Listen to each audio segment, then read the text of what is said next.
Hey guys, welcome back to my channel. You are logged in at the right place and at the right time. So this video has been a long one coming and I'm actually really excited for it because I've been doing a lot of like fashion videos recently and travel, but my real passion is all about like women empowerment, self-love, and just a journey of like girl to woman and how challenging, vulnerable and beautiful and just interesting that journey can be for some of us. Like the last year for me has definitely been a leap for me because I obviously cut my hair, had to start from scratch with my self-love journey, and now I'm like really understanding like who is Nia and who are all these different elements and aspects of myself that I possess that I still haven't tapped into and that I'm still learning to love and I'm still embracing. So a lot of you always ask me like how I'm so confident, how I stay positive. So I kind of thought I'd share like a bit about my journey, things that help me on a day-to-day,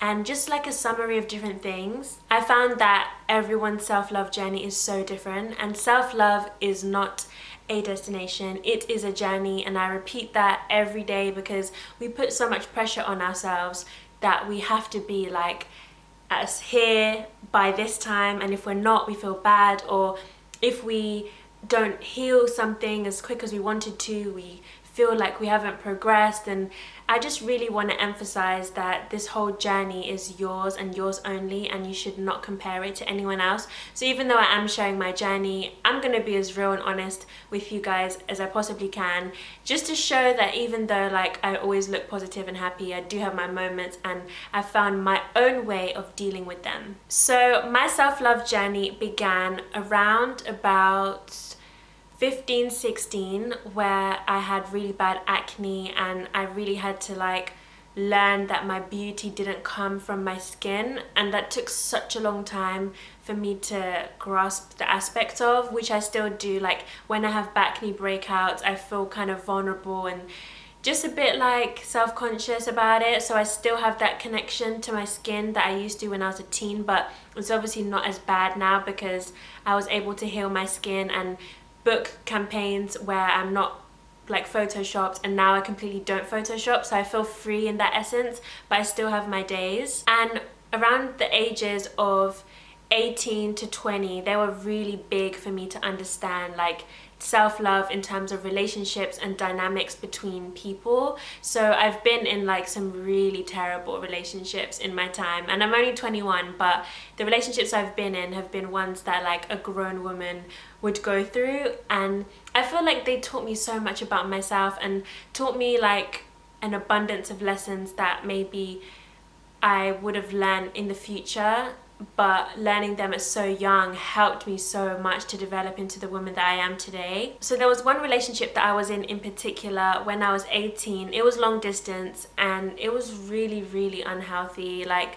he was really manipulative, controlling, possessive. Even though we did not even live in the same country, he was still able to make me feel like I was underneath his rules or like his obligation, and I didn't feel freedom as a young teenager, and I questioned my value and my worth a lot. When I was trying to escape the relationship, I found a book that my godmother gave to me when I was 10 years old, and I just randomly picked it up and started reading it, and I legit started crying. And that book is by Louise. So my thing with keeping positive and keeping strong is definitely affirmations, journaling and reading. And I know like a lot of people will be like, I read a book and my life changed, but reading words that you do not feel and reading them out loud can really like just have this instant switch where you're like, oh my gosh, I am worthy of being loved, I am strong, I am determined, I am beautiful, I am a queen. So reading those words and realizing that I had never affirmed myself like that was just such a moment for me to be like, I have some major work to do. So the book that I'm referring to is called Inner Wisdom, and it says Meditations for the Heart and Soul by Louise. And I even wrote in it like in my glittery pen like property of. But yeah, my godmother got this for me 11 years ago, and I only decided to read it 3 years ago. So the introduction says, within each of us is a center of wisdom far deeper and greater than we are aware of. The meditations in this book are designed to help us connect with that center and magnify our understanding of life. a whole load of other stuff that you should read. So I kind of saved some of my favorite pages, and I thought I'd read them out to you to show you like what really stood by me and how that helped me in that position. So yeah, I saved a few more, and these are actually the pages I saved when I did go through that moment and legit start crying from this book. So yeah, it's really, really like sentimental to me. So page 19 says, I love myself totally in the now. Love is the biggest eraser there is. Love erases even the deepest imprinting because love goes deeper than anything. If my childhood imprinting was very strong and I keep saying it's all their fault, then I can't change. I stay stuck. So I do a lot of mirror work. I look at my reflection in the mirror and tell every part of my body and soul that I love it. I do this every morning when I wake up and every morning before I go to sleep. I love everything about this wonderful soul that is me. So the reason why that page stood out for me is because I didn't realize the connection that your childhood has on you as an adult. Simple things like my mum would only give me a drink after my meal because it was like a treat. So now when I eat my meals, I don't have a drink until after I'm done. My best friend Shay has the same thing as well, like from her upbringing. But the deeper stuff, realizing that because my mum and dad weren't together, that maybe my idea of love isn't the same to someone who's seen their parents grow up together in the same household. So all of these things and realizing them, I had to sit down with my younger self, which is one of the hardest things that anyone can ever do, because you realize that you're holding on to so much pain from years ago that you were never able to heal or let go of. A lot of people, especially people close to me, always ask how I was able to do that and how I'm able to still do that, because I'm still a work of art and I'm still like growing, and my masterpiece, my canvas is still being painted, so it's still a journey. I'm not quite where I want to be yet, but I realized that if I spent time with my younger self and took her out to things that she used to want to do as a grown woman, I would be able to kind of relive certain moments of my life and create new memories, as well as writing down like some of the traumas that you have had and pinpointing them and saying like, okay, so I didn't grow up with my mum and dad in the same household, but I still have two loving parents and I'm still really grateful for them. But in the future, I will create that household that I aspired to have when I was young. So it's all about changing the narrative and really understanding like why you are who you are today. So obviously in 2017, I went on like so many life-changing trips and I had so many experiences. I had my first heartbreak from someone who I wasn't even in a relationship with, which is so crazy to me, but I was so invested in someone, and when it wasn't reciprocated, I was kind of like distraught by that. And I just lost a lot of friends from just growing out of friendships with people, and it was just a huge year for me to like sit down with myself, which is what led me to cut my hair, because I realized that self-love for me was all about likes, Instagram, social media, but you guys know that story already. If you want to know more, the link is in the description box. So when it got to me cutting my hair, I envisioned that I would obviously like cut my hair and cut everything out and be like, I'm a new woman, it's a new page. That wasn't the case. Instead, when I cut my hair, I now didn't have the energy or time that I would put into my hair anymore, because I now had to put it into myself, and I realized how much I was investing into the exterior and not the interior. So last year I did a lot of healing, a lot of meditation, a lot of journaling, a lot of crying. I did a lot of forgiving and a lot of being forgiven, and it was just a year for me to like just get rid of the icky pain that was hiding inside of me. And I feel like this year, even though it's only February, I'm reaping the benefits of that, because I am now like, I feel free and I don't feel like there's anything on my shoulders. I feel like I've got a pretty balanced life with, especially with my emotions. So yeah, I'm really like happy that I did all of that last year. And even though I still have my days where life throws challenges at me, I'm still able to deal with them in a different way for each situation. So for instance, if I'm feeling if someone has betrayed my trust, or someone hurts me or says something to upset me, I now have understanding that those are their beliefs coming from them and I shouldn't absorb it.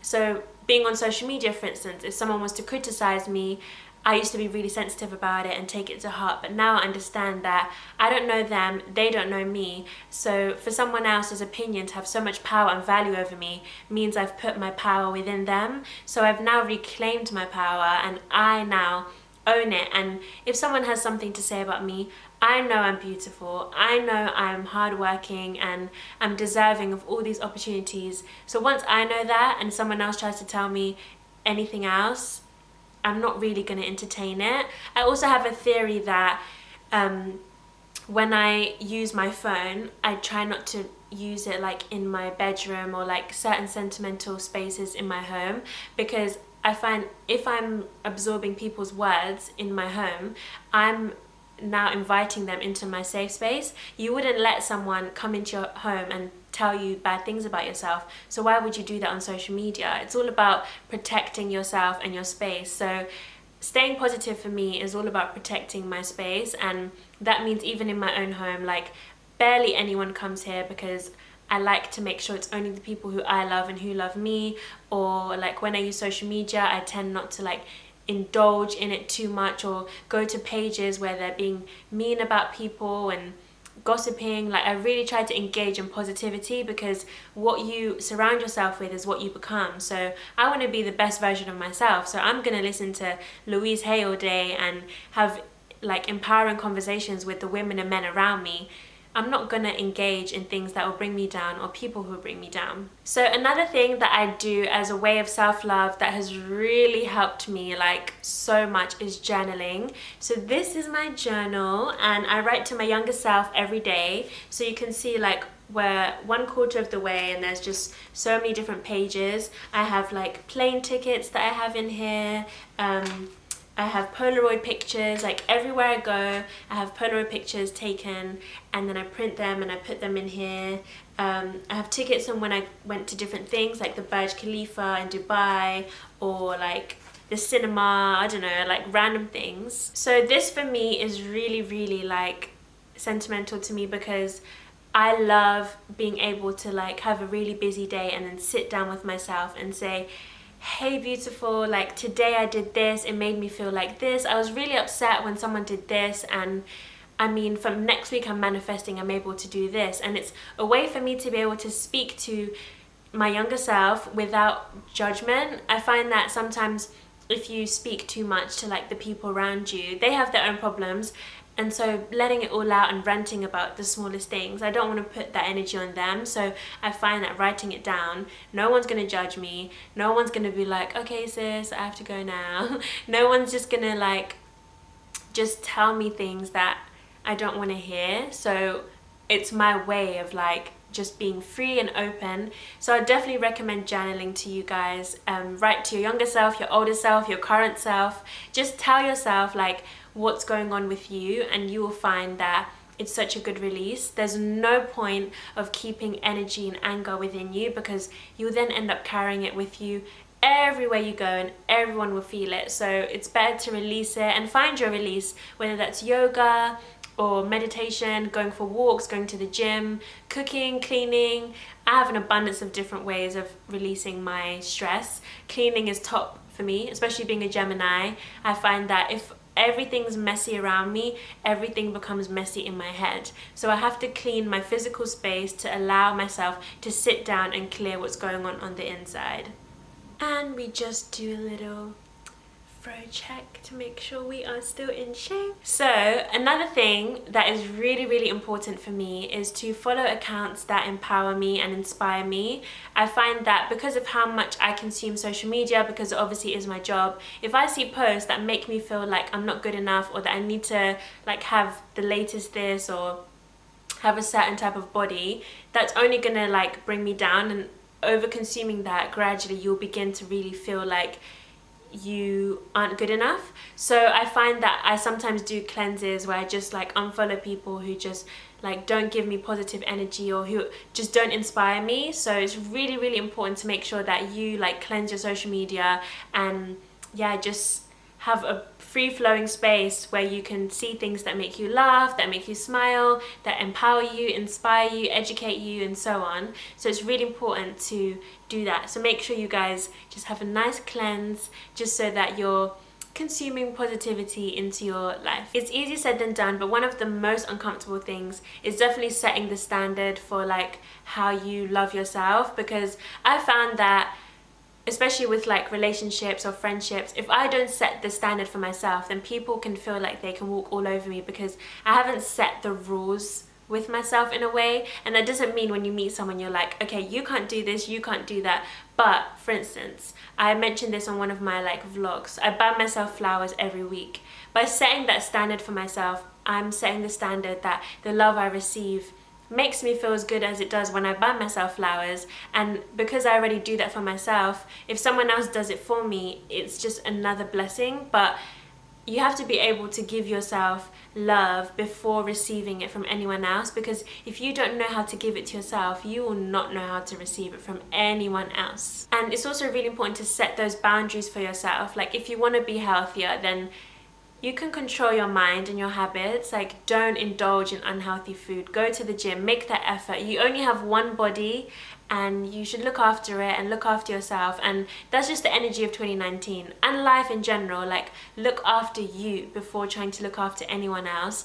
Loving yourself and just getting to the nitty-gritty of self-love. Self-love isn't like candles and like bathrobes and silk this and chocolate. Like self-love is learning to say no when you need to, when you have to, learning to say yes, learning to be strong and learning to have boundaries, learning to understand when you need to let go of something that no longer serves you, learning to control yourself and your emotions.